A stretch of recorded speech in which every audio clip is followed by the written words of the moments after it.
মই বৰ্তমান উপস্থিত আছোঁ ধেমাজি জিলাৰ এটা সংৰক্ষিত বনাঞ্চল জীয়াঢল সংৰক্ষিত বনাঞ্চল। আচলতে এই বনাঞ্চলখন 2016 বৰ্ষত মুখ্যমন্ত্ৰীৰ গছপুলি 100 দিনীয়া যি ৰোপণ কাৰ্যসূচীৰ অধীনত আছিল আৰু সেই সময়ত জীয়াঢল সংৰক্ষিত বনাঞ্চলত কেনেধৰণে ইয়াৰ আচলতে উদ্দেশ্য লক্ষ্যৰে পৰিণত হৈছে বৰ্তমান, যিহেতু ক'ব লাগিব এক প্ৰকাৰ ইয়াত এতিয়া সফলতাৰ দিশত আগবাঢ়িছে। জীয়াঢল এই সংৰক্ষিত বনাঞ্চলত ইতিমধ্যে মূল্যৱান গছ গছনিয়ে নহয়, আচলতে জৈৱ বৈচিত্ৰ্যৰ এই যি দেখা গৈছে এই দৃশ্য, মই এই দৃশ্য দেখাবলৈ চেষ্টা কৰিছোঁ। ইয়াত সেই সময়তে যি 16-17 বৰ্ষতে এই ধেমাজি বন বিভাগৰ অধীনত কেনেধৰণে ইয়াৰ পুঁজি আহিছিল, পুঁজিসমূহ কেনেধৰণৰ ব্যৱহাৰ কৰা হৈছিল, এই সন্দৰ্ভত জানিবলৈ আমি আজি সৌভাগ্যক্ৰমে উপস্থিত হৈছোঁ। এই মুহূৰ্তত আমাৰ ওচৰত আছে তেখেত হৈছে বৰ্তমান ধেমাজি বন বিষয়া, আৰু সেই সময়ত ক'ব লাগিব তেখেত আছিল সহকাৰী বন বিষয়া, আৰু আজিৰ তাৰিখত সফলতাৰ দিশত আগবাঢ়িছে। এই সময়ত কিন্তু যোগাত্মক দৃষ্টিৰে আমি চাবলৈ বিচাৰিছোঁ, কাৰণ যিহেতু বহু সময়ত আছে বন বিভাগে কেৱল গছ কাটে বা গছ কটাত উচতনি দিয়ে এনেধৰণৰ কথা কয়, কিন্তু আমি আজি দেখুৱাম যোগাত্মক এটা দৃষ্টিভংগীৰে যে জীয়াঢল সংৰক্ষিত বনাঞ্চলত কেনেধৰণে সফলতাৰ দিশত আগবাঢ়িছে মুখ্যমন্ত্ৰীৰ সেই সময়ত যি 100 দিনীয়া গছপুলি ৰোপণ কাৰ্যসূচী। হয়, আপোনাৰ স্বাগতম জনাইছোঁ। এই মুহূৰ্তত আপোনাক লগ পাইছোঁ। সামগ্ৰিক ছবিটো আপুনি কেনেকৈ ক'ব এতিয়া? চাওক, আমি 2016-17 চনত আমাৰ তেতিয়া তদানীন্তন চৰকাৰৰ মুখ্যমন্ত্ৰী 100 দিনীয়া এটা আঁচনি আছিলে। 100 দিনীয়া আমি কিমান উন্নয়ন কৰিব পাৰোঁ, সেই আঁচনিৰ অধীনত আমাৰ ধেমাজি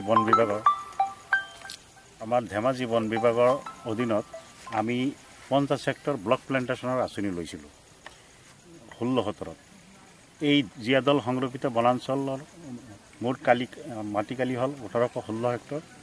ইয়াৰ ভিতৰত আপোনালোকে দেখিছে এইফালে পাহাৰ আছে, তাতে কিছু মাটি মানুহক বন অধিকাৰ আইনত দিয়া আছে, কিছু ইফালে বেদখলো আছে। আমি বাকী এৰিয়াখিনি, বাকী অঞ্চলখিনি সংৰক্ষণৰ কাৰণে আমি এই এৰিয়া বাছি লৈছিলোঁ। কিন্তু এই অঞ্চলত মাটি কমপ্লিট মানে সম্পূৰ্ণভাৱে বালিময় মাটি আছিলে। আমি এটা প্ৰত্যাহ্বানমূলক হিচাপে লৈ ইয়াতে কি গছ ৰুলে বনাঞ্চল হ'ব পাৰে, আমি সেইমতে সেই সময়ত মোকেই দায়িত্ব দিয়া হৈছিলে। মই ইয়াৰ পৰিকল্পনা কৰি কি গছ ৰুব লাগিব, কি কেনেদৰে ৰুব লাগিব, কি টেকন'লজি কাৰিকৰী জ্ঞান খটাব লাগিব, সেইখিনি মই কৰাই দিছিলোঁ। আজি মই বিগত 1.5 বছৰমান পিছত আকৌ আহি মই ইয়াতে বন সংমণ্ডল প্ৰাধিকাৰী হিচাপে মই ইয়াতে জইন কৰি মই পৰিদৰ্শন কৰি দেখিছোঁ, মই এই বাগানটো এটা 100% মানে ছাকচেছফুল কৃতকাৰ্য বাগান বুলি ক'ব পাৰি। ইয়াতে আপোনাৰ প্ৰধান প্ৰজাতি ৰোৱা হৈছে চিচু, খয়েৰ, উৰিয়াম, কুহিৰটো আমি ইয়াতে পৰীক্ষামূলকভাৱে দেখিছোঁ। আৰম্ভণিত আমি কুহিৰ ইয়াতে আমি বাছনি কৰা নাছিলোঁ, কিন্তু কুহিৰ আমি লগোৱাৰ পিছত দেখিলোঁ কুহিৰো ইয়াতে ভালকৈ গজি উঠিছে। আমাৰ এই বাগানৰ এতিয়া আমাৰ গছৰ জীৱিতৰ সংখ্যা 80% বেছি আছে। যিখিনি বালিময় আছিল সেই পৰিৱেশত কিন্তু আপোনালোকে সফলতাৰ দিশত আগবাঢ়িছে। আমি মাজে মাজে আমি 6টামান জেগাত আমি হেৰি দিছিলোঁ, আমি 6টামান জেগাত ওপৰত টেংকি লগাইছিলোঁ।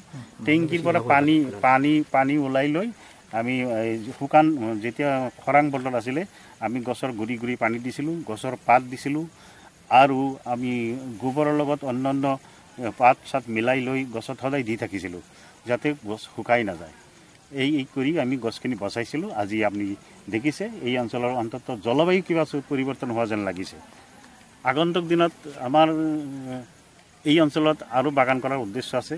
আমি যিটো বাগান আপোনালোকে দেখা পাইছে, এই বাগানটো আমি APFBCৰ ফেজ 1ত কৰিছিলোঁ 50 হেক্টৰ ব্লক প্লেণ্টেশ্যন হিচাপে। এতিয়া আমি ইয়াতে আকৌ 110 হেক্টৰ বাগান আমি এই APFBCৰ ফেজ 2ত অধীনত কৰিবলৈ ওলাইছোঁ। অহা বছৰ এপ্ৰিল-মে'ৰ পৰা এই পুলি ৰোপণ কাৰ্য আৰম্ভ হ'ব। আশা কৰোঁ এই অঞ্চলৰ বাকী যিখিনি খালী জেগা আছে সেইখিনি আমি এনেকৈ বনাঞ্চল গঢ়িব পাৰিম বুলি আমাৰ এটা আশা আছে। নিশ্চয় হয়, যিহেতু এটা বিষয় ক'ব লাগিব যে যি সময়ত ধেমাজিক অন্য চকুৰে চোৱা হয়, বনজ সম্পদ লুণ্ঠনৰ নামত ধেমাজিত বহু নামৰ এটা কিছু প্ৰকাৰ অভিযোগ আছে। এই সময়ত কিন্তু এটা হট নাম আনিছে, কিন্তু এই প্ৰকাৰ ক'ব লাগিব, এইটো যোগাত্মক দৃষ্টিয়ে চোৱা হৈছে আৰু যিটো বস্তুটো সঁচা সেইটো সঁচা বুলি ক'ব লাগিব। এই মুহূৰ্তত আপুনি সেইবিলাক যি মানুহৰ অভিযোগ, এই অভিযোগবিলাক খণ্ডন কৰি ভাল দিশত আগবাঢ়িব। এই মুহূৰ্তত ৰাইজক কেনেধৰণৰ সহযোগিতা বিচাৰিব আপুনি? চাওক, বাগান তৈয়াৰ কৰাটো আমাৰ গতানুগতিক কাম, এইটো আমাৰ মুখ্য কাম। আমি বনাঞ্চল সংৰক্ষণ কৰা আৰু সংবৰ্ধন কৰা, আমি এইটো হ'ল সংবৰ্ধনৰ এটা অংশ। নিশ্চয় বেলেগে অন্যান্য ব্যক্তিয়ে বা অন্য সমাজে বিভিন্ন ধৰণৰ চাব পাৰে, কিন্তু এইটো কথা নহয় যে বন বিভাগৰ চব ব্যক্তিয়েই দুৰ্নীতিমূলক, দুৰ্নীতিপৰায়ণ, সেইটো নহয়, সেইটো মই মানি নলওঁ। কাৰণ কিছুমান বন বিভাগৰ ভিতৰৰ উদ্দেশ্য বেলেগ আছে যে আমি বনাঞ্চল সংৰক্ষণ কৰিম, সংবৰ্ধন কৰিম, প্ৰকৃতি সংৰক্ষণ কৰিম, এই উদ্দেশ্যলৈ চাকৰিত সোমায়। তাৰ ভিতৰত মই এজন। ক'ব লাগিব এই যি সংবৰ্ধন আৰু সংৰক্ষণ ব্যৱস্থা ইতিমধ্যে এইগৰাকী বিষয়াই কৈছে আৰু গত সময়ত ইয়াৰ পৰা তেখেতলোকৰ পৰিকল্পনা আছে। গতিকে ইয়াৰ সংৰক্ষণ, সংবৰ্ধন আৰু পৰৱৰ্তী সময়ত পৰিকল্পনা কেনেধৰণে আগবাঢ়ে, ৰাইজ কেনেধৰণৰ সহযোগিতা কৰে আৰু তেখেতলোকে কেনেধৰণৰ আগবাঢ়িব, এয়া লক্ষণীয় হৈ পৰিব। হয়।